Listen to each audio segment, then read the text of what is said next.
welcome back to my channel. My name is Lovely. My channel name is Lovely, and this is going to be a reaction to trans versus conservative men. It says, is masculinity disappearing in America? And it's a middle group, so it's like a kind of a back and forth conversation with a group of men that identify differently. So this is a Jubilee production, so I'm going to be giving my reaction. I am also going to be eating because I am tired. I had a long day. Yes, I had a long day. I've been cleaning, so excuse me if I look oily. It's just because I've been running around doing my thing. But alright, y'all, let's get into this video. Middle ground is a social experiment that brings humans with opposing beliefs together. These discussions may contain viewpoints that are the result of misinformation. Remember to seek out experts and to be critical of your own biases while forming an opinion. Please see the humanity in each participant, and as always, we encourage empathy. So this may be a touchy subject for most. So I'm just gonna say, viewer, just watch it at your own discretion. Viewer discretion is advised. If you are sensitive, this may not be the video for you. If you are intrigued by conversations like this and debates, then this is perfect for you. I do have my fan on, so if you hear that in the background, please excuse me. Alright, y'all, let's get back into it. You say we're just redefining what being a man is. You have to understand you're redefining a fabric in society that has kept the human race and got it to where it is today. But do you see the state of our world today? It's not perfect, and it's been led by men like throughout all of history, and look where it's gone.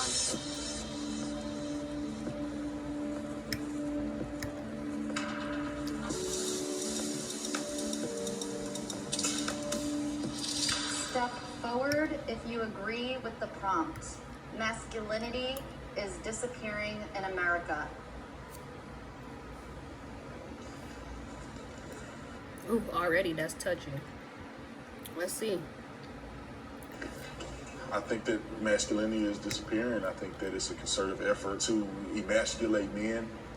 I think that some people feel threatened by masculinity and the typical way that men carry themselves, leading families and different things like that. So I think that there's an effort to mitigate strong men in America. There's a few different ways to think about masculinity, but just looking at the definition of the term 50 years ago, you had people like John Wayne, you had Martin Luther King, you had Sean Connery. You think of like masculine features as in beards, hairy chest, big muscles, think stoic, being brave, being rugged, being a provider. Today you have people like Harry Styles and Timothy Chalamet. You have people that are completely contrary to what we were looking at back then, and those values of those masculine characteristics are completely devalued.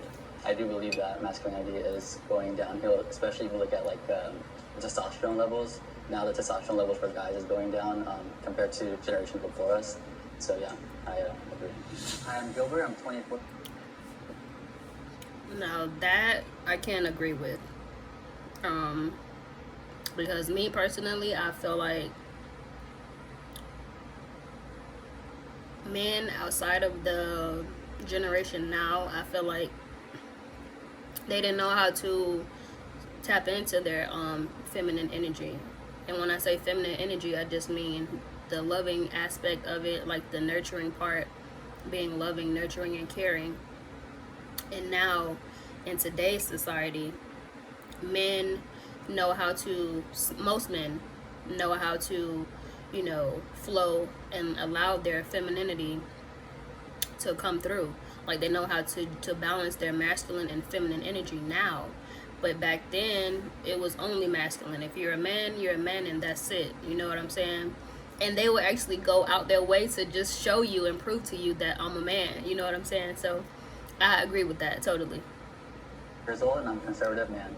With my beliefs and having a trans man as my friend, we don't really talk about politics. Someone being trans doesn't make me like them any less of a person. As far as pronouns, when referring to my friend, I don't really use the pronouns that my friend would want. I just say my friend or I say their name, just because I feel like I'm. Now, how do you guys feel about pronouns? And I'm gonna say this, and it's funny to me because there was a point in time where I had no clue about pronouns. And honestly, I feel like I learned about pronouns last year. And I know that's sad, but I actually found out about pronouns on a dating app. And I was on a live chat with someone, and the woman, she said, she asked me, she said, so what are your pronouns? And I was like, huh? And she had to explain it to me, and she was like, what do you want people to refer you as? And I was like, oh, I didn't even know that was a thing until she asked me that. And then it was so funny because it was like, I guess the universe was like showing me that it was actually a thing, because I started seeing it on TV. I started seeing pronouns on TV. I started seeing pronouns on TikTok and Instagram. But it was like I had never seen it prior to that day with me being on a live chat with someone, right? So it was so crazy and mind-blowing to me, and I'm like, pronouns? Like, what do you mean pronouns? And I told her, I said, I don't know what you're talking about. I was like, explain it to me. She did. So now I know. But my original reason for stopping the video is, what do you guys feel about how do you guys feel about pronouns, and do you think people should respect pronouns or just call it whatever they see? So if it's like, if it's a man, hey, that's a man over there. If it's a woman, hey, there's a woman over there. Or should they respect that person's pronouns and call them, what they prefer to be called? Me, now that I know that exists, I ask people what their pronouns are first. I ask them if I can approach, and then I say, what are your pronouns? And we go on from there. So I have a respect for it. I'm not sure how other people do, so I want to know you guys' thoughts. Let me know. All right, let's get back into it. Giving into the narrative that men can be women and women can be men if I use the pronouns that they want.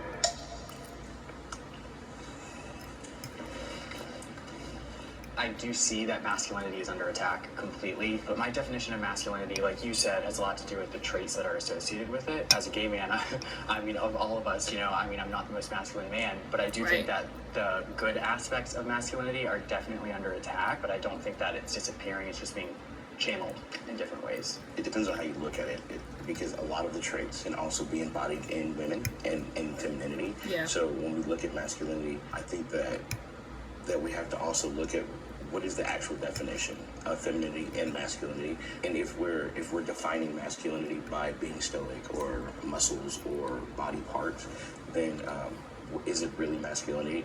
A lot of times when you guys spoke about masculinity, you associate it with men being manly, but I think more women are embracing their masculinity. Masculinity is still there. I mean, just other genders are using it. Being courageous, being powerful, more women are standing in their power, which is again associated with masculine, but it's not specific to just men. Women are no longer submissive, they're dominant. Women don't need men, and I think that most of America is realizing that anyone can be powerful on their own. I believe that the masculine traits are inherently in men, and men have to take a position. You made a really good point by saying women are now becoming more masculine. They feel as if they don't need men, which I think is the problem here.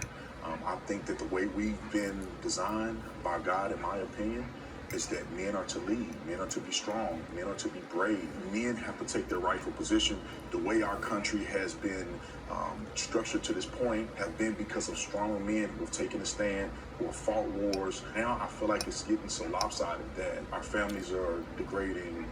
People don't know where they're at in this country. Now in 2022, masculinity is being redefined. And I think what happens is people get upset when things start to change. No, I think that nobody ever wants to take that away from men. I think that what we want to do in the world now is start to understand what is masculinity. And it's always been really associated with this very machismo space. And now there's different kinds of men in the world. There's not just biological men. There's also trans men or people who definitely want to be masculine. So I think what's happening now is people are pushing against change because change is scary and people don't understand. And so I think men, biological men, feel under attack when I think that's not what's happening here. The point that you made is 100% correct. There are different phases and people are experiencing it in different ways. The feminist movement is, I think they are attacking masculinity within me. I don't want a man to open the door for me. I don't need a man in my life. I can do all of these different things. What they're doing is attacking men, and that's what's causing the problem. What part of the feminine? Now that I agree. When it comes to feminist and the whole I can do anything a guy can do, which is true. You can do exactly what a man can do, but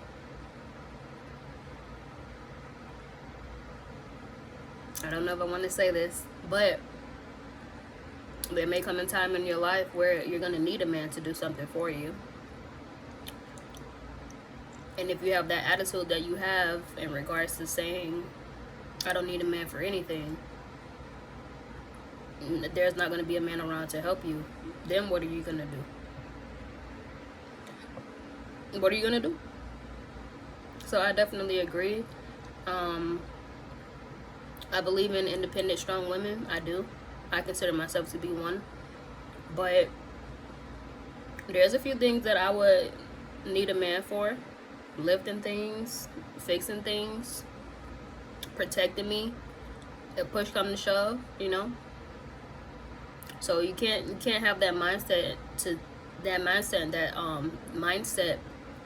that stems from you don't need a man for anything, because that's not true. Now, if you have an army of women and they're cock diesel and they can lift 300 pounds, okay, cool. But in reality, it's not always like that. So there's some things that women need men for, and I definitely agree with that. So let's keep going. It feels like it's attacking, because I know that most feminism is like wanting equal pay, or Well, you just said that women not needing men is somehow empowering. You know, having a man is somehow less empowering, or being an individual is somehow But less. that's how women feel. Women actually are saying that because that's how they feel. It's as But if, that's not how every woman feels. but That- no one's that's just saying an every assumption woman. They're of only how women speak for them. All women don't feel that way, because I don't. So all of you are going to have different opinions as biological men. Absolutely. Women all have different opinions. Oh, you see a very specific group of women saying I this. mean, you did just say that's how women feel. So are you speaking? Are you on speaking behalf for of all No, women? no, I'm not. Let me take that back. The women who are saying that feel that way. Why do you feel that women in general feel disempowered? No, I don't think in general. No. That's a generalized statement. You can't say that. I said you're the one- women. No, I you did said not. I women said feel the women who disempowered. say that. You associated somehow that women are now embracing masculinity, which means that they are now more empowered because they don't need need a man. Or if they're When men feel empowered when women need. But I don't think that women's empowerment comes from having a man or not having a man. So why is it always associated that, a woman's now empowered because she doesn't need a man? A woman Right. has always been empowered. Women have never been. But they've never felt That's that. not true. I mean, That's if not we go true. back to the 1920s, if you're going to do that, but that's not But what of we're talking course, about. you We're have- talking about society right now. Right now, you actually think women are empowered right now? Absolutely. Women Absolutely. are empowered. He's the vice president. And how long did it take for her to become a vice president? There is a right and Ooh, y'all, this is getting touchy. I love a good debate. This is getting touchy. Excuse me if I'm smacking. I'm hungry. This is my dinner. I'm eating some rice, some baked chicken, some steamed vegetables, and I have a meat patty, a beef patty that I made myself from scratch. And I have some spring water too. And I had some Crystal's hot sauce. Let me know what your favorite hot sauce is, by the way. My favorite hot sauce of all time is Crystal's. All right, y'all, let's get back into it. I don't want to keep pausing it, because this is if I keep pausing it, this video is going to be longer than I need it to be. So let's get into it, y'all. All right, let's get back into it. All right, come. wrong way to be a man. Take a second to think about it. I paused it, but the question here says, there is a right and a wrong way to be a man. this is the question that the panel was being asked.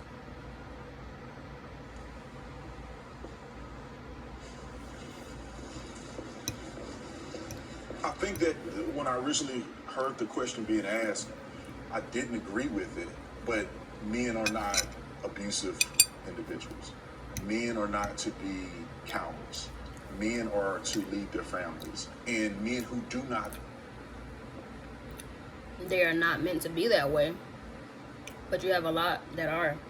You have a lot of weak, insecure, abusive, selfish, narcissistic, unfaithful, unloyal, untransparent men and women out here, period. Just because they're not created to be that way doesn't mean that they are. So let me just say that. display that. I don't They believe aren't. that they are men, in my opinion. And all of the qualities that I see in my father is what I believe a man should be. All of those characteristics are what make a man, and when I see a man be a coward in the truth, in just speaking the truth, or sticking up for what's right, especially today in America with everything going on, I'm like, those are not men. My name is Clarkson, I'm 24 years old, and I'm a conservative man. My biggest question for the other side really is, are you happy? Anybody that wants to fundamentally change society and change gender roles, to me that's not happiness. And if we want to fight for acceptance, we need to start with acceptance, which is accepting society for what it is. Judge you. At the end of the day, we're all men, and I don't believe there's any wrong way to be a man. We're just redefining what it means to be a man. But there are things that naturally come to men. So when you say we're just redefining what being a man is, you have to understand you're redefining a fabric in society that has kept the human race and got it to where it is today. So just like aimlessly throwing out, oh, well, we're just redefining what it is to be a man. That's not just like a light subject that we should be talking about. But why do they have to stay the same? I'm sorry. Why do we need to have the same thing for hundreds of years? Do you not see the state It's not the same of... thing. It's just it's keeping the same qualities. But do you see the state of our world today? It's not perfect. It's been led by men like throughout all of history, and look where it's gone. So, we're talking about redesigning what it means to be a man. So, what do you want to bring to traditional men? I think it's embracing that you can be vulnerable. I think that a lot of men want to portray strength, but men are people, and I know that men have feeling. That's what I said at the beginning of this video about men learning how to operate in their feminine energy in this generation, because back then there was no such thing. So I can agree with that when they speak about redefining what a man is. The only thing I agree with is for men to learn how to operate in their feminine energy, and that's it. I don't know what else they're gonna say as a group, but let's keep going. Being a man and masculinity, those are two different things. And I believe that we can redefine whatever that means to anybody by including other types of men or other types of masculinity. I myself am a father. I have a child. Some people would disagree with me being a father because I am transgender. But that being said, I present to the world as male. My child sees me as a man. There's proper ways to be vulnerable, right? You don't have to break down in front of your family and cry. It's okay to suffer in silence as well. It's not okay. I believe, exude the qualities that you guys are referring to. I think the problem... Ooh, I said I wasn't going to pause this as much, but it's not okay to ever suffer in silence. If you are feeling a way emotionally, allow that to shine through so that you can experience that and get over it. Don't ever say that it's okay to suffer in silence, because it is not. And I know that most men do think that that's okay and think that they're supposed to suffer in silence, but that's BS. If you have a strong woman or a strong man behind you, and I'm referring to men. So if you're a man and you have a strong woman behind you or a strong man behind you, it doesn't matter.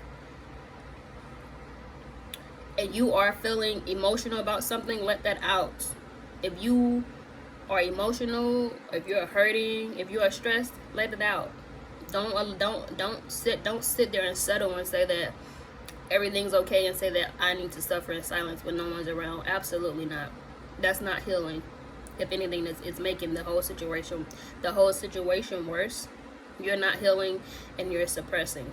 And suppression can become very dangerous and very toxic. So absolutely not. I definitely disagree. Suffering in silence is bullshit. And that's something that we need to debunk and get rid of, period. Is overcorrection, right? Some people believe that men need to cry and lay on the ground and be feminine. Absolutely, like they do. My name is Brandon. I'm 34 years old, and I'm a conservative man. I had a lot of curiosities about what it's like to be a person who believes that they're a trans man. You know, I feel like God has created all of us very uniquely, and although I have beliefs and I follow the Bible to the T, I still want to know from other people of what their experiences are. Doesn't mean I have to agree, but I really want to know what other people are feeling from the person who's experiencing it in real time. I have male privilege. Oh, this is touchy. Oh, so This is about to be touchy. I've lived both lives, and I can tell you firsthand that it does exist. I am taken much more seriously in my career since I've transitioned as a man. Prior to transitioning, I would work just as hard, if not harder, for the same position and not be considered. The minute that I transition, I am immediately taken more seriously. I can give you an example. Obviously, with COVID, there's like the mask mandate, right? So I have to tell customers all the time, it needs to be above your nose, right? All day. My manager, who's above me, who is a woman, will have to go to them, tell them to give her a fight. But the minute I just look in their direction, it's up. That's It doesn't true. seem like a privilege, but it is, because now my manager has to work 3 times harder for something that's so simple. I think the word privilege is the thing that turns a lot of people off with this conversation. But that being said, again, myself living my life as a female, pretty much half my life, and then now half my life as a man, there is no way I could not be honest about the fact that my life has changed drastically. Also being a white man, that's also a conversation a lot of people don't want to have. But I have privilege of being white and privilege also of being a man now. I can walk into any room and command that room in a heartbeat because people just do that with men. And I think the thing is that biological men are born into that space, so they'll never ever see it. Why do we now, as women who have become men, get to have this thing? It's 100% because we are men. We look like men. Nobody would ever know. No one would ever know that we used to be women. So it's actually a real lived experience. So, I agree with a lot of what you all are saying as far as like transitioning. But as a black man, privilege looks way different for me, because if I'm walking down the street,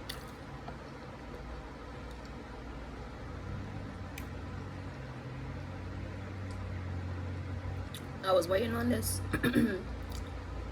I was waiting on this rebuttal. Listen. Let me let him project. And then I will step in after. that I'm seen as a threat by police, by women, by anybody else, being seen as a man is where my privilege stops and where everything else begins. So I don't see it as privilege. Okay, I got a lot to say about this.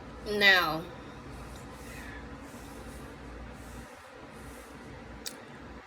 ooh, now, one, I don't know, but I'm gonna just put this and I'm gonna just put this in perspective. Before he was a trans male, he was a female, a black female. Maybe he was a lesbian. I don't know. He could have been a lesbian. He could have been straight. There's already a stigma that you get for being black and gay. The black female, people don't respect the black woman.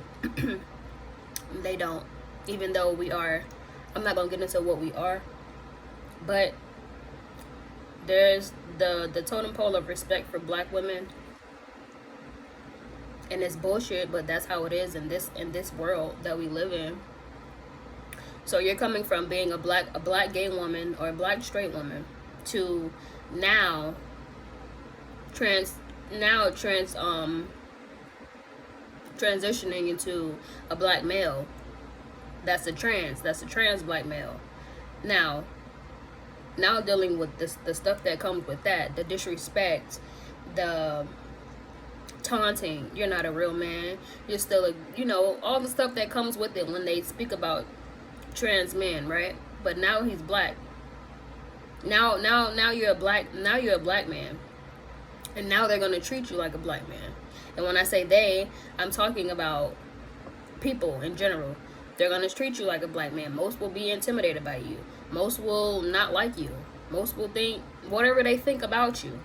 So it's like you have stigmas to deal with on all different kind of platforms. Being black, being a woman, being gay, being a trans, now being a black man. I don't know if this person was a lesbian. I don't know if this was a straight woman, but there's things that black women go through every day. And now you transition into a black man that's trans. And that's a whole nother world that you have to deal with. So that shit, that's a lot. That's a lot. Tough to hear. And first of all, I mean, we have to be transparent and honest with each other. You know, I think that not everybody on this side presents 100% like a man. Like if I saw you in the streets, I wouldn't think. You know, men have it really hard in this world, and they've always had it hard in this Absolutely. world. The wars have been fought by men. They've died in the hundreds of thousands. Men commit suicide more. Men work more the dangerous jobs. Yeah. You know, if somebody broke in this place right now, who are they going to expect to defend everybody? The man. What I just said. If your family fails, they're not looking at your wife. They're not. They're looking at the man. You know, I just want people to understand that there's some advantages that men have, and then also men do struggle in custody and all kinds of different things. 100%. I 100% agree with you as a man now, right? But what I think my perception of it is different than yours because you were born male, you were raised male, you have a whole other space in that, and I totally respect your opinion on that, and I believe that that is true lived experience as a born man. Okay. Yeah, let me add with the black man because we I have was just about to a total different reaction. I was just about to say, and black. But he said it for me, so thank you. Thank you. I don't, in no way, form, or fashion do I go into a room and I feel like I'm less than. I think I command presence when I go into a room because the way I'm dressed and I'm tall. I go in the streets, I've never had a person cross the street. I've never been attacked by a police officer. I was a police officer. You know, I've been pulled over probably 3 times in my entire life. I mean, my biggest question with this and why I don't necessarily agree with it is because when it comes to privilege, there's not really a way to quantify it. It's very subjective.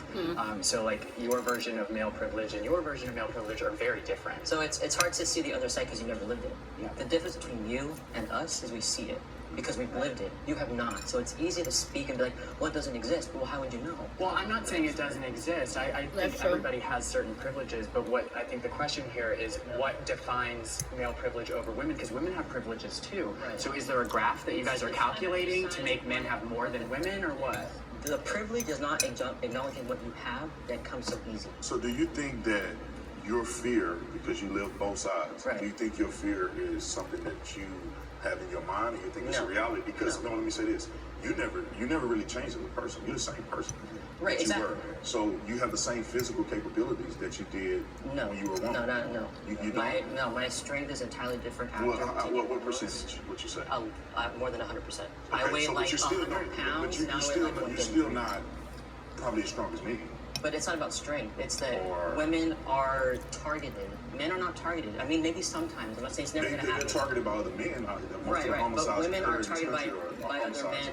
I think women have less of a safe space. I That's what I'm disagree. talking about. Men don't have a safe space. If you go to certain But I'm talking cities, about a they specific. get murdered Okay, by but other I'm not men. talking about certain cities. I'm talking about everyday life. Yeah, every day. I think that's a Have blanket you statement. have you been attacked as a woman? I have. I've been raped. I've been attacked. I can go on and on and on. I was homeless, living in the streets, raped all the time. It happens. It's a real thing. I didn't see the guys on the street getting raped. But men do get raped. 100%. But the experience of Do you get catcalled down the street? Like, I mean, women say things to me when I was a do you police feel officer. do you feel threatened? You feel empowered though, right? No, I don't feel I feel this. But do you feel scared? Do you feel threatened when a woman But I tackles you? don't. No, I don't. But I don't feel threatened if a man Right. try to Because challenge you me. have that male privilege. Right. As a What woman, if a man was whistling at you when you were walking down the street? I've had it happen to me. I had gay men whistle to me, And how does but that make you feel? I don't care. Okay, cool. I mean, as long as you don't touch me and we cool. Right. But I know you think I'm attractive. And That's I fine. think- That's cool. I think women also the same thing, as long as they're not like trying to be predatory. And I've seen it because I go to clubs with my friends who are girls, and I have to tell the men to literally leave them alone because they keep going.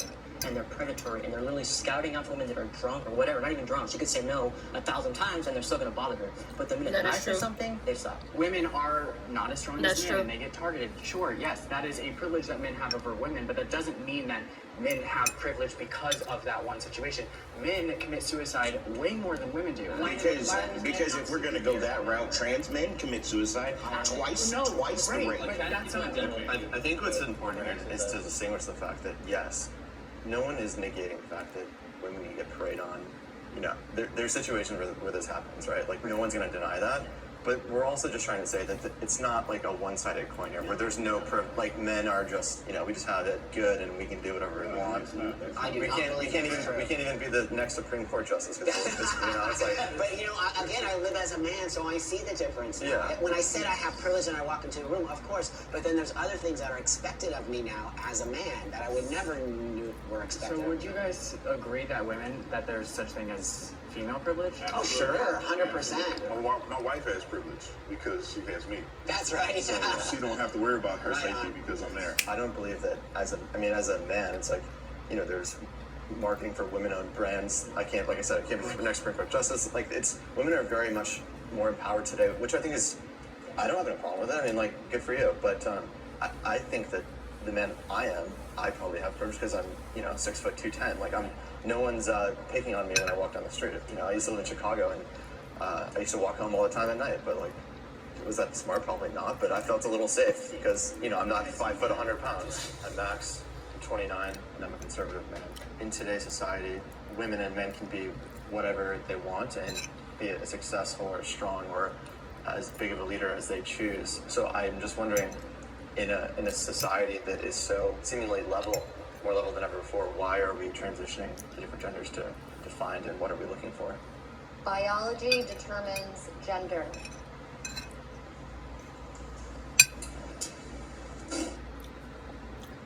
This is about to be spicy. I don't know. Let's see what they say. I don't know. I wanna answer that question, but I'm not going to.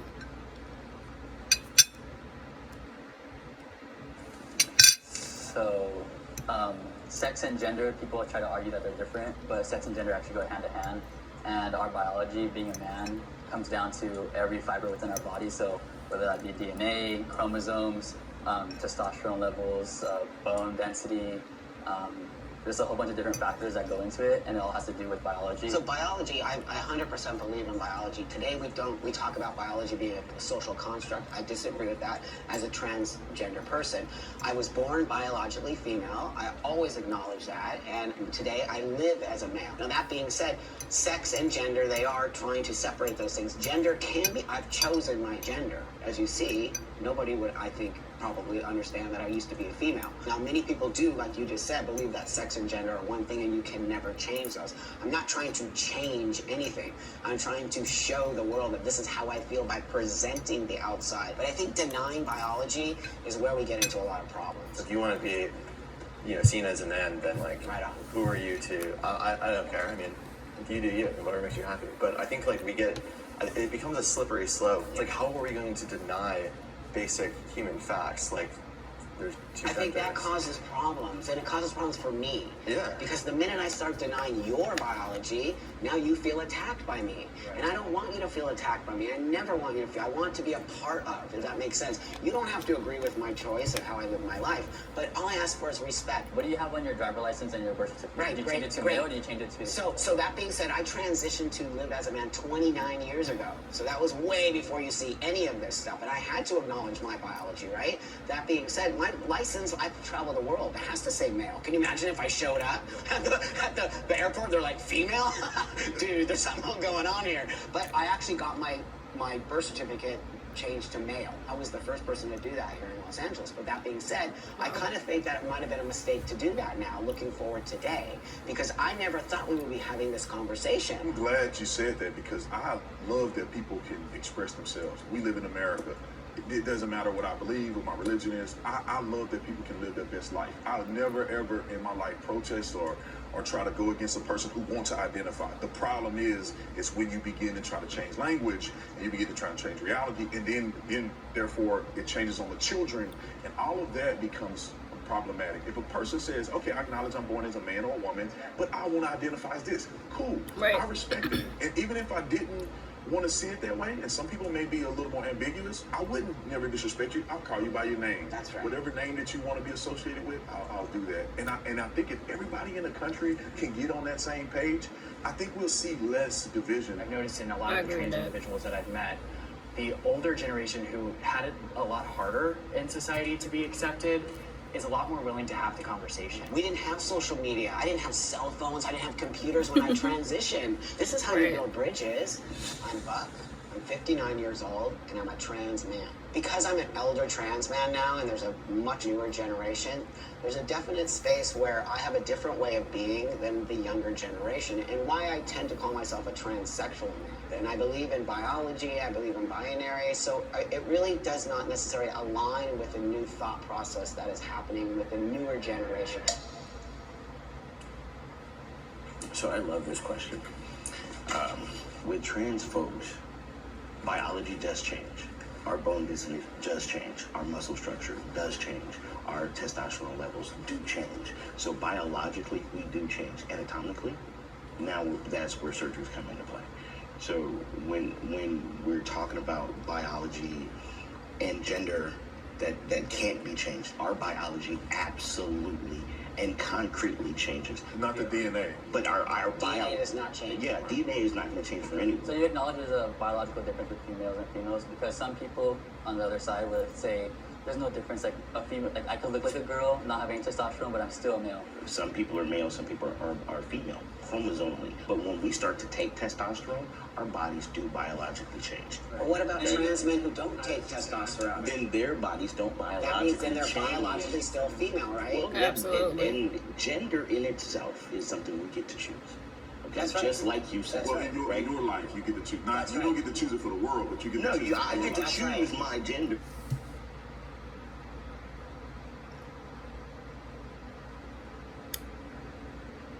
If you have a penis, you're a man. If you have a vagina, you're a woman. And that's just how I see it. If you are a trans man and you went through the transitioning, stages, you did your testosterone and you had bottom surgery and top surgery, in my eyes, you are a man. And the same goes for a woman. If you are a FTM, female to male,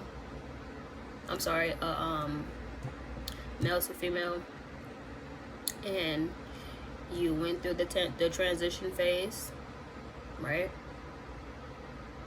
You got bottom and top surgery.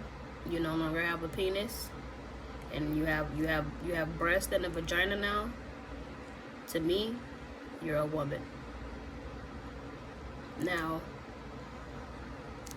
Now, if you took the testosterone and did those things, but you did not have the bottom surgery, then you are what you were born as, in my eyes. So if you identify as a trans woman or male, and you didn't go through the whole procedure, meaning you didn't have bottom and top surgery, and you identify as a man, but you still have a vagina, you are a woman. And if you identify as a female and you have a penis outside of the hermaphrodites and that stuff, not that stuff, but the person that has two parts, I'm not referring to that, we're talking about trans. So if you identify as a woman but you still have a penis, meaning you didn't do bottom surgery, then to me, you are a man. And that's just how I see it. And I didn't say anything wrong, I'm not being disrespectful, I'm just being honest. You can identify with whatever you want to be identified as. But, like I said, if you identify as a woman but you have a penis, you're a man. That's just like if you identify as a male, as a woman, but you have a penis and you get locked up, you need to go to a man jail, not a woman jail. Just because you identify as a woman, you have a penis, you need to be with other men, and the same goes for women. You can identify as a woman, I mean, you can identify as a man all you want, but if you have a vagina, you need to be in a woman's prison. And that's just how I look at it in general. Let's keep going. Because I've been on testosterone for 10 years. Okay, going on 11 years. But there's some anatomy that will never change. That's right. Right? I mean, you still have ovaries. You still have, Yes. the female reproductive system. You said that you had a child. Yes, I've given birth. I no longer have female reproductive organs. Right, but you had that. You will never get male productive organs. Now, when you think about it, the male and female productive organs are similar, and they're nearly the same. They're different. They're different in size. Even if Okay, biologically, And they're different in functionality too. Not necessarily, because the testes and the ovaries are very much similar. One is an egg, one is a fertilizer. But And we that's can the never. difference. But I never can produce sperm. You're absolutely ever, right. ever. Right. You're absolutely right. And they can never produce ova. And you guys are Right. saying that gender is like a social construct. Is that what you're saying too? That you could change it? But also, if you want to be technical about it, age is a social construct. Your ethnicity and race is a social construct. And I'm Hispanic. I can't say I'm Chinese because I like Chinese food. I can bleach my skin all I want. I Right. can wear Chinese That's so clothes. true. Race is not. It's How social is ethnicity going to be a construct? It's all a social construct. So I'll how- agree on it. how If you look exactly- Up, if you look up, is race a social construct? Ethnicity a social construct? Is time a social construct? Everything's a social construct if you want to think about it that way. That's but true. We have set truths, and we can't change those truths. If you want to say you're a trans man, that means you're a biological female that thinks that No, you're a I male. am a biological male. I'm an anatomically. See, he's gonna have different I'm version still, of it than, right. and I think it's really important that right. we understand and we're all gonna have it's different views. anatomic, okay? Because biologically, I have shifted, okay? Trans meaning going from one to the next. Biologically and all these things, See, I know that there's that's a importance lot. for you guys, but meeting me or seeing me, you would never know. So why is it important? Well, no, Like, because you know, That is just true. say- I'm just just say if I was a curious. woman, That just say is if I was a true. woman and I wanted to date you, what are you going to tell me? I will tell you that I'm trans. But No, I'm saying you can't tell me that you're a man. I mean, I'm still a man. No, but you I'm got to trans. tell me. You got to tell me that you were born a woman. You have I to. mean, I don't have to. Well, because if I go down and then if I see you in your pants, Right. I'm gonna see something different, and that will be troubling to me Right, if but- I had an expectation. But again, this is like leading off the topic, but I mean, to answer That the is true. question, if you must know, I do tell the person that I'm talking to or interested that I'm transgender. I don't think that you need it to, you don't need a penis to be a man. I know that you may disagree, which is fine, like I get it, but I don't want one. I think Now, I have a question for all of you. Do your penis That goes back to what I said.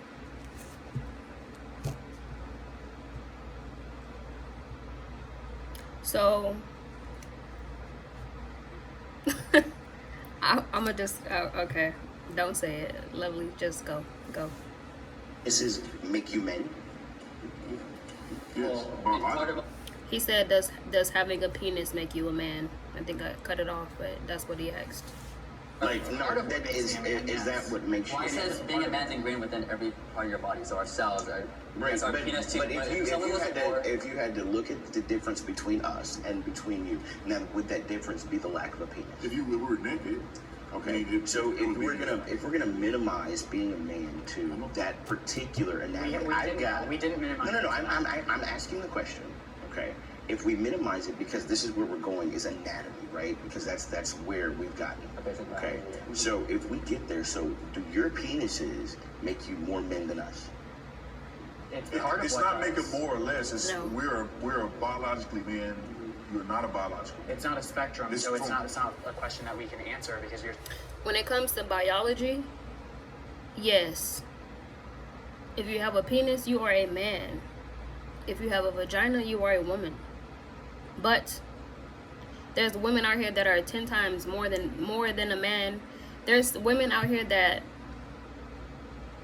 could operate 10 times more than a cowardly man can, right? There's female to males that are 10 times more man than a regular man is nowadays. So I don't know, like that's touchy. I feel like that can go both ways. But when it comes to biology, like I said, if you have a penis, you are a man, and if you have a vagina, you are a woman. That has nothing to do with character. That has nothing to do with beliefs. That has nothing to do with loyalty, respect. Nothing. That has nothing to do with any of that. I'm just speaking about biology. And when it comes to biology, penis, man, vagina, female. Everything outside of that don't exist when we speak about biology, right? But when you bring characteristics into it, when you bring self-respect into it, when you bring character into it, when you bring loyalty, when you bring relationships in it, when you bring upbringing, and when you bring religion and all those other things into it, then then things can get different, and then you can say you're not a man or you're not a woman because you act this way, because you do this. Absolutely, you can say that, and you can do that. But when it comes to biology, it is what it is. It's black and white. Saying on the spectrum, would this make us more of a man than you? But no, it's because we are a man and you guys aren't. Well, we're different. So we're not men. We're Is different. exactly what you just said. In my view, you guys are appropriating the gender and you are living as a man, but biologically you are not a man. So to me, it's not, you can't say, okay, well, what Unless does that you make had us the more of a man? surgery. That's not even a question to ask because you're not a biological man. When it comes down to asking questions that make me start to change what the truth is and what the truth isn't, Right. putting it on a spectrum when it's Right. an objective truth, that's where I draw the line. What's the biggest problem with what he said? I agree. It doesn't make what you feel any different. The biological truth is the truth. And why can't that be the truth? And you also say, but I feel like on the inside that I'm a man and I'm going to present that way. The argument is that people try to invalidate who you are with that. I'm not saying that you guys are doing that, but a lot of society in the world I does don't do that. Well, biologically, you're female. What hurts trans people that people don't realize what they're doing is it's very harmful. You got to be aware of what you're Well, saying. maybe when I you're out did there. just do that because You know that's what I Like, said. Yeah, no, 100%. I would, and that's why. Maybe I do because I literally just said that, but I was speaking in regards to biology and nothing more. Anything outside of that, anything outside of biology can be shifted, and persuade as something different. But when it comes to biology, it is what it is. It's black and white, and we're only talking about gender. So penis, man; vagina, woman. Am I being insensitive? No. Do I believe? Like I said, I know. I know. There's men out here that are trash, and there's trans men out here that are amazing. Same goes for women. And I have no doubt about it. No doubt about it at all. But I was only speaking about biology, and that's just what it is. Biology is black and white. So it is what it is. And like I said, if you had top and bottom surgery, then that's what you are. I can't say if you are a trans and you had top and bottom surgery and you identify as a man, then you are a man. Like I said, it goes back to biology. Man, penis, female, vagina. Period. Now, they were talking about the reproduction system and the organs and all of that, but like I said, I'm just speaking about biology. I'm not going in depth into it. So let's keep going because I'm already at 48 minutes and I'm not even halfway through. So let's go, y'all. I'm not gonna pause it no more. I might just interject on top of the video as it plays so that this doesn't be as long as it's panning out to be. All right, let's get back into it. And I want you guys to comment and let me know what you think. I think we all agree. We would never try to offend you or anything like that. To be honest, if I saw any one of you in the streets, I don't care. It's not going to bother me that you want to. I would know unless I pulled your pants down or something. Why do you feel like you have to present the way you do? Facial hair. Could you be a man without having facial hair? I mean, yeah. Because you feel like you're a man. I'm in the early stages of testosterone. I haven't hit 1 year yet. But personally, for me, I crave, having a full-on beard, like these fine gentlemen, you guys. Like I crave it, But I do believe, not having this little small piece I have going on, it does make me feel more dysphoric. It makes me feel like, oh, this is how it presented before transitioning. Do you feel like it's something that has gone wrong at birth? You're born and you say, well, genetics and evolution says this, Why do I feel like this? Yeah, Yet I mean, have I think this? questioning it was something that I always wondered, because sometimes when people say like, oh, like it was a choice, which I hear a lot on the other side all the time. Like, it was a choice. I was legit born this way. Like, I could remember from, I think, 4 or 5 years old, where like I didn't feel like a girl. You know what I mean? And I can't tell you why that happened. It was just my path in this life, and it's something that I honored. And you know, it was really hard for me to continue living, especially when puberty hit. You know, like time of month comes in, obviously anatomy changes, like, and that was the biggest thing for me, where I knew, like, okay, I can't do this. It's like you're not in your own home. Children should be allowed to transition. Ooh. Well, I was gonna say, I find it very interesting that you and I are the only ones that stepped up, especially since we're younger. And You should allow children to feel what they feel, because I felt the way that I felt for as long as I can remember, and it's something that I cannot deny. yeah, You know, although my mother is supportive, when I was younger, I wasn't allowed to. I want to chime in on this, but I'm going to be very careful. I agree, but then again I disagree. The question was, children should be allowed to transition. Now, for me personally, if I had a child, I'm gonna just say if I had a son, because this is a male conversation. So if I had a son and he came to me and he said, "Mommy, I want to be a girl," I'm gonna allow my son to dress however he. It doesn't even matter if my son wants to be called a girl. That's fine. If he wants to be called a girl, I'm gonna call him my daughter, right? And he can dress in girls' clothes, all the whatever he wants to wear, dresses, skirts, shorts, sandals.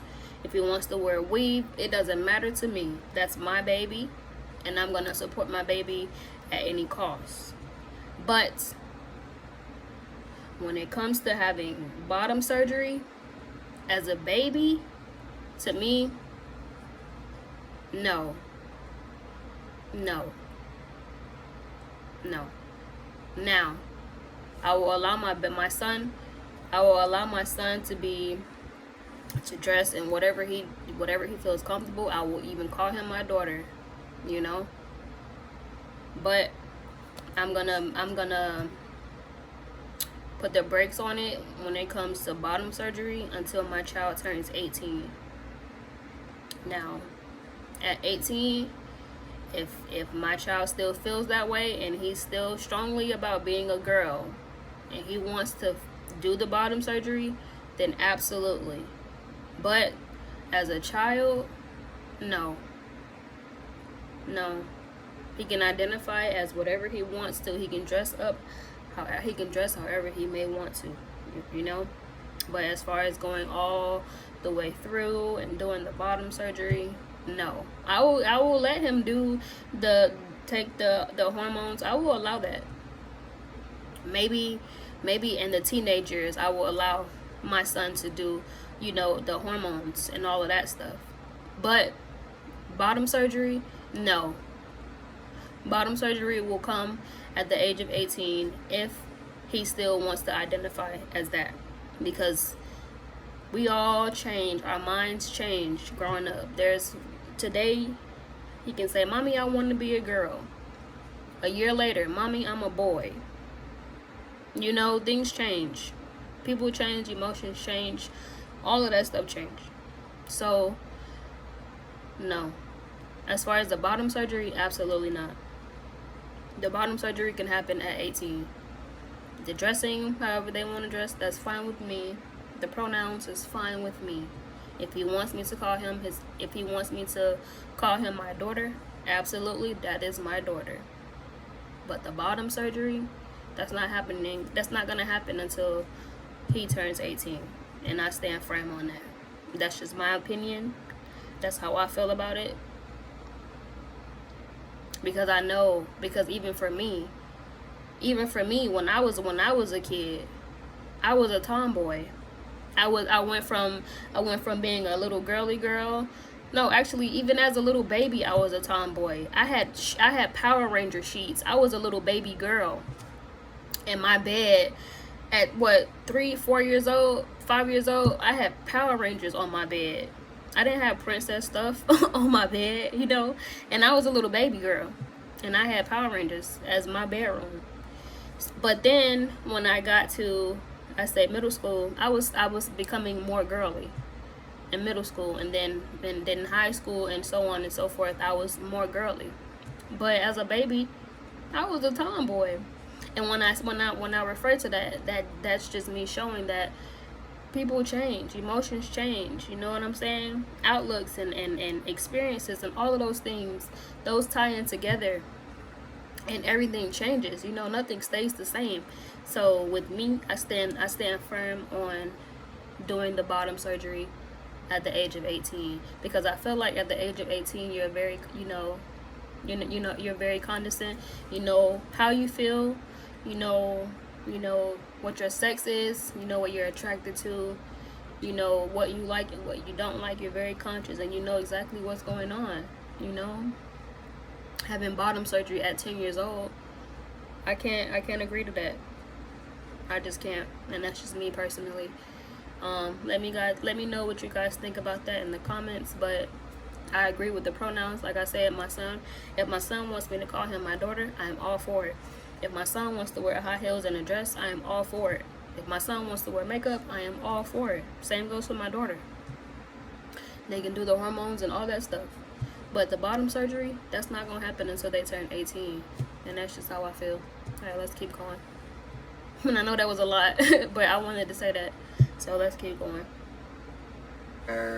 Boys' clothes, because that wasn't right. Now I know we're talking about transitioning. It doesn't always have to be hormones. It's like transitioning in society. So being able to dress more masculine. I did when I was younger, but as I got into middle school, kids change. People are mean. So, you know, I dressed how I would in society. So I dressed like a girl, whatever. But I think that children should be allowed to express themselves in whatever way makes them feel comfortable. Kids are struggling to be who they are, and there's more rates of suicide for trans individuals because they're like, there's literally being laws put in place to prevent them from being who they are, and that's not right. That's not right. Yeah, that's terrible. Okay, so I work with children. This is where I have like the biggest problem with the trans stuff, is with the children, because people, like, I'm sure you guys would agree, you want to inject them with the hormones to stop their puberty, their normal puberty. They haven't even developed the prefrontal cortex yet, and you want to stop their natural puberty from occurring to affirm their gender, and then later on they regret it. I think that's not a good thing. See, that's why this is a loaded question, because transition can mean many things for children. Now, I totally, as a transsexual person, disagree with giving children hormone blockers, medication, surgery, but what I do agree with is socially transitioning, which means what? Because I did that, okay, and I did that in the 60s and 70s. My parents dressed me like Buck, I was a boy, you know, I didn't have any problems because I just lived, we used to call it a tomboy, right? So that was totally, and I went through puberty and I did all the things. I do not believe children can make those choices, and I do not believe it's okay and ethical for a parent to make those choices for a child. But I do believe gender dysphoria exists in children. I had it, 100% it's there. But to give medication to a child is so unethical to me that you would actually, exactly what you said, you're stunting brain growth, you're stunting all of these things. They don't have enough research on it. So I'm in agreement with transitioning medically for children is not okay for me, but I do believe in a social space. When you say a social transition, it's interesting to me because we can't control what happens in a social situation. That's right. That's right. So to me, and we talk about suicide rates among young trans people, this whole ideology is telling people to derive their value off of what somebody else is saying about them, or what somebody else affirms to them. So we say that, you know, society is the problem and we're not allowing people to be who they are, and that's why they're committing suicide. But maybe it has to do with the messaging that we're sending to these kids, that you derive your value from if somebody uses your correct pronoun, or you derive your value if this person accepts you for wearing a dress. Be who you are, but tell them to be empowered about it and not get that empowerment from somebody else. I feel like that's really, that is true, kind of inconsiderate to say that someone would take their life because of what someone else says. To somebody, that is important. To somebody, I know, have friends who their family does not use the correct pronouns, and they've transitioned, and they live in the same household. This person struggles with depression and anxiety. Could you See, imagine living that's- in an environment like that where you're no longer validated? That's coming from your own parents. But that's true though. Validation is that's something very serious. People, everybody, and I don't care who you are, everybody at some point in time wants validation for something. It doesn't matter what it is. Everybody on this on this earth seeks validation in whatever. It could be how they look, their body, how much money they have in their bank account, the job they have, you know, the spouse, how their spouse looks, the type of family they have, you know, the outlook, the opinions of other people. That's validation as well. Ego, all that ties together. But when you talk about validation, I, for one, used to be someone that craved validation. I felt like if people didn't tell me that they love, if people didn't tell me that they loved me, then I wasn't worthy of being loved. And that's just how I felt back then at my younger age. I feel like in high school, high school validation played a huge part in my life and how I looked at myself as an individual. So it's like, if people would say that I was fat, or if people would say that I was cute but not pretty, I would feel a type of way. You know, if people would say that, oh, you're too dark, or your hair is what would they say? They always told me that I had pretty hair, but they would say that I'm too short, or I'm too fat. Well, no, I didn't really get called fat in school, but they would call me chubby. They would say they would say you are a little, they would say you are a short little, you are a pretty little chubby, you are a pretty little chubby short girl. That's what they would say. You are so pretty and chubby. That's what they would say. You are so little pretty and chubby. That's what they would call me in high school, right? And I loved it. I thought it was good. I didn't take offense to it. I didn't have low self-esteem or anything. But when they would say, when they would say the chubby part, I don't know. I don't know if I felt the type of way about being called chubby. No, I don't think so. But yeah, if there were like a group of girls, you know, that I really wanted to be friends with, and they wouldn't like acknowledge me or talk to me, it would hurt my feelings, because they wouldn't show me any affection or show me attention. And the fact that they didn't show me any affection or attention, it made me feel away. You know, they didn't want to be my friends. What was wrong with me? Why don't they want to be my friend? And that all, you know, ties back into validation. They didn't feel like I was valid enough to be their friend. So to me, you know, things like that would hurt my feelings. I didn't really have low self-esteem as a kid. Not really. Because I knew I was pretty, you know. I didn't know anything else. I knew I was pretty. I knew I was chubby, so that didn't affect me. And I knew I was short, of course. That's genes. So I mean, I wasn't affected by that at all. But validation was something that, you know, was very important to me. The fact that I had a lot of friends meant a lot to me. The fact that my friends wanted to hang out with me and do things with me, that meant a lot to me. So I just feel like validation is very important, and it does come to play, you know, in children and how they see themselves. So I don't know. This is touchy. This is a touchy video. But like I said, when it comes to my kid can dress up and do whatever they want to do. I said I will allow my kids to do hormones, but I don't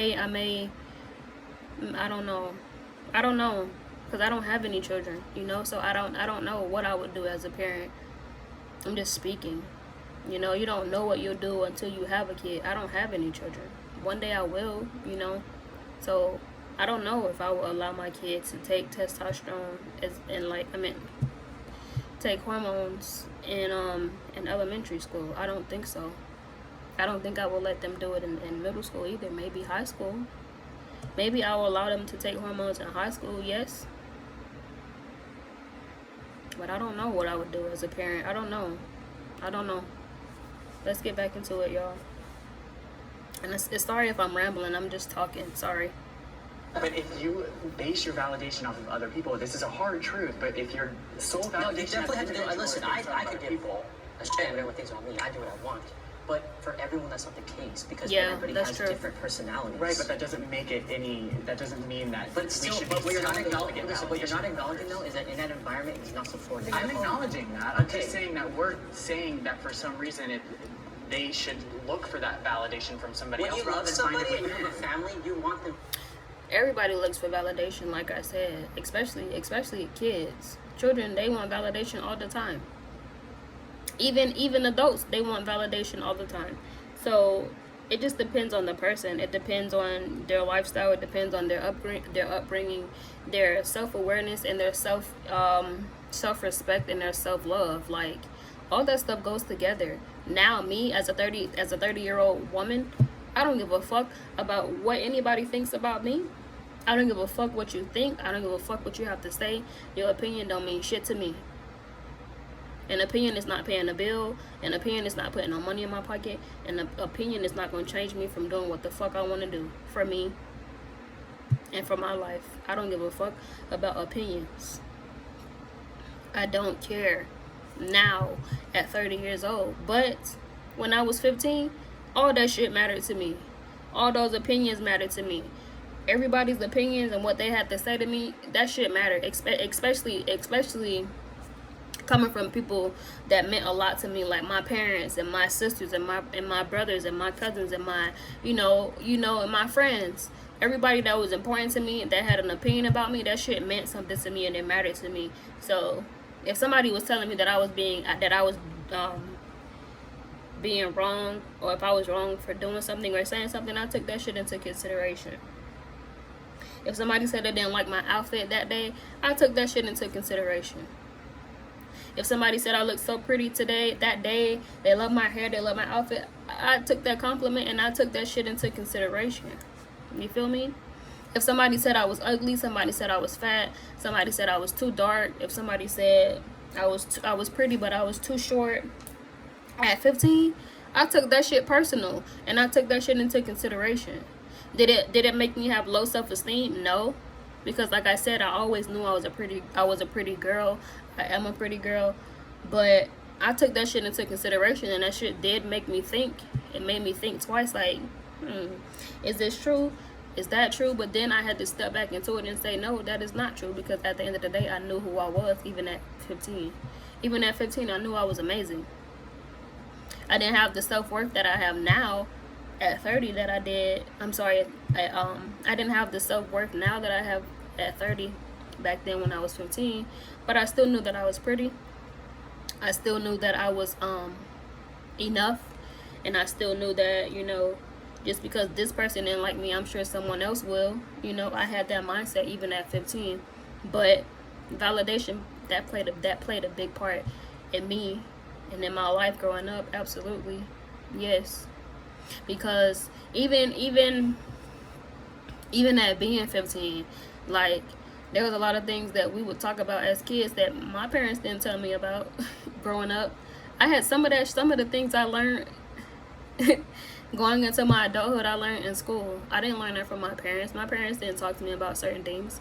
I had to figure that shit out on my own, or talk to my friends or my cousins about it, and we dealt with that shit together. But certain things my parents didn't tell me, and I had to figure that shit out on my own, and that's where self-confidence and self-worth and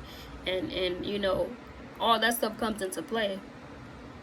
But validation is something that everybody takes serious, especially in middle school and in high school. That shit, even college, but mostly in middle and high school, that's where it's the most important.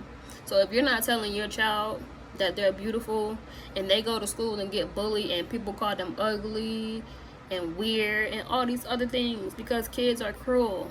So if you're not telling your child that your child is beautiful, and they go to school and get bullied and picked on and beat up, they gonna believe that shit. And that's when it turns into depression. That's when it turns into suicide and all this other stuff, right? So validation is very important. And just because some people don't allow it to affect them, a lot of other people do. And just because you can sit up here and say that in high school you didn't care about certain things, at some point you did, and that goes for me too. So like I said, validation is very important to children, and I'm gonna base it on middle school and high school. As an adult, I don't give a fuck at all, but in middle school and in high school I did, and it meant a lot to me. And sometimes it had me questioning myself and the way that I looked at things and the way that I did things. But as an adult, it don't matter. It doesn't matter to me at all. It doesn't bother me. But when you talk about transitioning and pronouns and a boy coming to school with the dress on and being picked on at school, like all that stuff, all that stuff goes together. So when you talk about children and you talk about transitioning and pronouns and all that stuff, it's touchy. It's very touchy. Very, very touchy. Let's keep going. I told y'all I wasn't gonna pause it, but it struck a nerve and I started to talk and project. So alright, let's get back into it. I'm not gonna pause it no more, I promise. Let's go.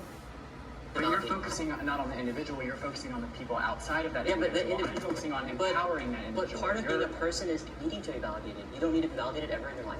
From your family or your friends. I get my validation from within, and then Right, but if we're talking about children, okay, if we're talking, okay, I was an 8-year-old when I found out that I wasn't biologically male, right? I was 8 when I found out that I wasn't the same as my brothers. Okay, and so going through that process, I attempted suicide 4 times because my mother was like, "Well, you are a girl. When you're 8 and you're 12 and you don't have anyone else that is in your space, when you don't have anyone else that lives in the same house as you to tell you you're okay, where are you supposed to go? How are you supposed to garner your own self-validation if the people that are raising you don't validate who you are?" As a father, my duty is to raise my children the way I believe is right. And if my child somehow struggles with this, which is fine, we'll have that conversation. But I'm going to let it play out the way I believe it should be played out. And at 18 years old, you can do whatever you want to do. If you don't want to wear dresses, that's fine. I mean, see, I'm so happy that somebody agrees with what I said. That's exactly what I said. Wow. Let's keep going. I'm not pausing it no more, I promise. just wearing if you want to dress like a boy, don't make you want to be a boy. Don't mean you have to be a boy. My mom was a tomboy, and my mom had me and my brother, and she's a woman, and she lives like that. But you may want to dress a little different. Maybe a boy want to do cheerleading or something like that. Right. But that don't mean you need to transition to something else. So I want that to play out until my child is old enough to make that decision on their own. Also, you have to teach your children to have balance. Because if you just want mommy and daddy to acquiesce to everything you want, that's not reality. You have to understand that mom and dad may not see me this way. They love me. I see myself this way, and I disagree with how they speak to me or how but I love them as well. Right. I love, like my son, if he said that he was, and I'm a Christian, and I don't believe in homosexuality. I don't. I respect anybody that feel that way. I never, protest you at all. If my son came to me, it would be a struggle for me to want to go to his wedding. I'm just going to be honest. But I think that my son should understand this is the way my dad feel. I love him. This is the way I feel. We have mutual love. And that don't mean I hate you. That just mean we disagree. Right. And I wish that same sentiment would be, and I think it's the same on this panel. Like, there's no hate in any of this. I love every single person on this side. And we may think of things differently, but we love each other. It can't be one-sided. I am lucky. I'm 41, and I'm a trans man. One of my greatest fears as a trans man is my life being taken from me because I'm a trans man. Transitioning in a black neighborhood with gang members as neighbors, they weren't having that. So the more that my body started to look a lot like theirs, I was challenged on a regular basis. I was beaten up because someone recognized me from prior to my transition and approached me and confronted me and called me a liar and told me I was a bitch. And I, out of safety, was like, I don't know what you're talking about. And they cold cocked me, and I lost the front tooth. I grew up with a positive father figure.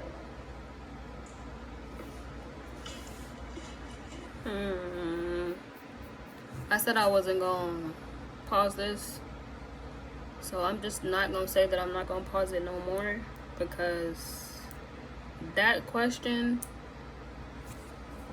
I grew up with a positive father figure, that struck a nerve for me, and it's like I want to say so much, but I don't think I will. Yeah, I'm not. I'm gonna just let it play. This is good. I think for me it's surprising, because I would believe that a woman a person who's born as a woman who now identifies as a man didn't have a positive role model as a man, and therefore they felt somewhat insecure as a woman, which makes them, feel a certain way and want to be a certain different person. Maybe they want to be the man that their father never was, or whatever the case may be. And so it was very interesting. I mean, being honest, it was interesting to see pretty much a majority of you guys come forward. That's so great. I think that's really important That's really that you good. say that, because I do think a lot of people probably feel that way about guys like me, right? That our fathers we didn't have the right upbringing or what. My father was amazing. I grew up really like a little boy. I always felt like a little boy. My parents actually raised me, and I'm 59 years old, so that was in the 60s and the 70s when we didn't even talk about this kind of stuff. But my parents actually felt it from me. So I think that's a good. misconception that people think about people like us. Yeah. Any good father pushes their child to feel self-love and to feel like they can be who they want, do what they want, and have life, liberty, and the pursuit of happiness, right? Like our founding fathers. And so it's fatherlessness, or having a missing dad, is one, a pandemic in its own, and it's one that obviously I'm sure Brandon can attest to. It's so critical to have a father in the house, because kids get lost when they don't have one, and having a father that's loving and strong and someone you can rely on is the reason why we're all comfortable with who we are. I had several different father figures in my life, so it wasn't, I had a dad, but then I had my grandfather and I had my uncle. It takes a village to raise a child, right? But all of those different perspectives raised me as a well-rounded human.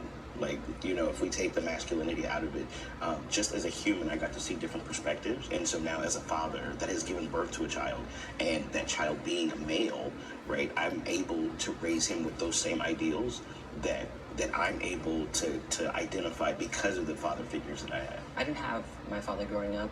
He was not present in my life at all. So it showed me that some men can step up, like my grandfather and my stepfather, who have taken me in and showed me how to take care of myself, how to be, strong and dependable. And all I've been able to do is give more love to all people that I interact with. Right. So it was really important for me to have those figures. I think this is a really important thing to show people that are watching this, because a lot of times I feel like we can blame any issues in society or anything that arises on the generation that came before us. So any issues that arise in our society, it's like there's not always a reason why it's happening. We just need to address the issue and solve it. I grew up with a lot of women. My parents were divorced, and I lived with my mom. I had my aunts, so I was raised by women, but my dad was there sometimes, and then my stepdad took me in as his own, so I had my stepdad as a father figure. I grew up with all women as well. My mom used to tell me I had to be your mom and your dad. So there would be times where I got both. She was super sweet with me, or really strict on me, and she taught me a lot as well. Growing up with women, it taught me a lot of vulnerability. When you were talking to, I was like, I relate to you very well. But yeah. I'm Jacob. I'm 27 years old, and I'm a trans man. So the relation with my dad and how unsupportive he is has been a challenge for me, but it's something that I've learned to grow past. And I encourage everyone that even if you don't have a parent who is supportive, to still be authentically yourself, because your life is meant to be lived for you. And I think that choosing my happiness above all else has made my life that much better, and I wouldn't change anything. Even though he wasn't supportive, I still wouldn't have him here. Listening to all your guys' points, I would definitely say, yeah, I did have a father figure. He was in the Marines, and he has this very toxic masculinity mindset, a lot of anger built up that I can definitely tell he suppressed, in the Marines, because that's what he was taught to do. That's what the Marines are about. He always carried that with him, and I think that's what he tried to instill in me and my siblings at a very young age, which made it hard for me to be vulnerable with myself. And I just saw a lot of anger issues that were, very violent sometimes. And since coming out as trans, I feel like he's been more willing to understand me more and trying to figure out who I am as a person. And because of that, I feel like our relationship has definitely got a lot stronger since then. I can't imagine if it was to come home and then try to be vulnerable after suppressing so much pain and hurt for years. So it's good to hear that, he's learning and kind of evolving and opening up. That's something where, you guys were talking about vulnerability, right? And it's like, there's times when it's good to be hard. I don't show emotion as much as I'd like.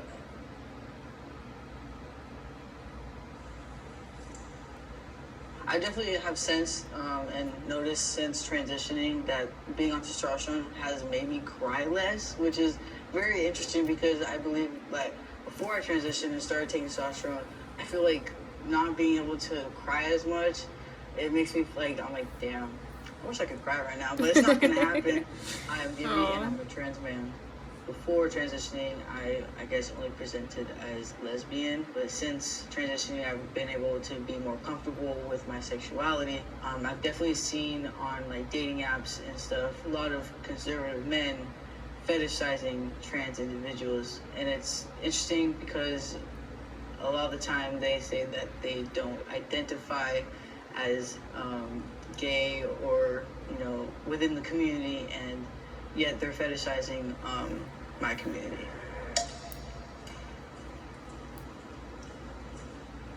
Dang. So I don't know about you guys, but I always speak my mind. If I feel a certain way, I'll tell somebody, and that probably cost me a lot Me of too. relationships. But that's just how I am. So I don't think there's anything wrong with, I know we talked about vulnerability, a long time ago. I don't think there's anything wrong with being vulnerable. I think, like we said, there's times and places for it. Knowing when it's okay to be vulnerable and being self-aware of that, and then, being strong when you need to, and being sad, when it's appropriate. But I certainly am not as vulnerable or not as emotional as probably I should be, just because it's not something that I always do growing up. But I don't feel like I have issues like suppressing. I just feel like I kind of get it out in other ways. Yeah, that's great you look at it like that, because I believe for me, my personal experiences, because I was wanting, to transition at a very young age, and my dad being in the military, being a veteran, he would see me being vulnerable at times, and he'd be like, well, don't you want to be a man? And that would make me feel like, oh, am I not supposed to be vulnerable anymore? Now that I'm I'm going to transition. And it was just very hard for me because, like I said earlier, it was hard for me to have that father figure at that time of my life. My process of, digesting emotions is by myself, and I use that time to self-reflect. So if I'm feeling angry, or if I'm, feeling really passionate about something, or whatever the emotion is, sometimes I pull back and I don't show that emotion because I'm reflecting on it and trying to understand why it's there. So I think a lot of times people can think men aren't showing enough emotion, but in reality they're just self-assessing why that emotion is there in order to see what it's trying to teach us. Right. I think for when I was female, I was much more angry. I was just reactive, angry, "Grr." And then as I became a man, I cry more now as a man than I ever did as a woman. And I think it's because I'm at peace with myself. And so before I was just so angry about being a woman and everyone calling me she and seeing a girl, and I'd just be, as a fashion model. So that really just took it to a whole other level. And then once I became a man, it was like, whoa, I can actually relax. And I think I do the same thing. I self-reflect on myself. I want to be this type of man that is more vulnerable, that is more accessing my own emotions. Thank you, everyone. Right on. Thank you. That's cool. Thank you. All right, y'all. That's the end of that. This was very needed. I really enjoyed this video. I learned a lot. There's a lot of things I didn't know that I learned.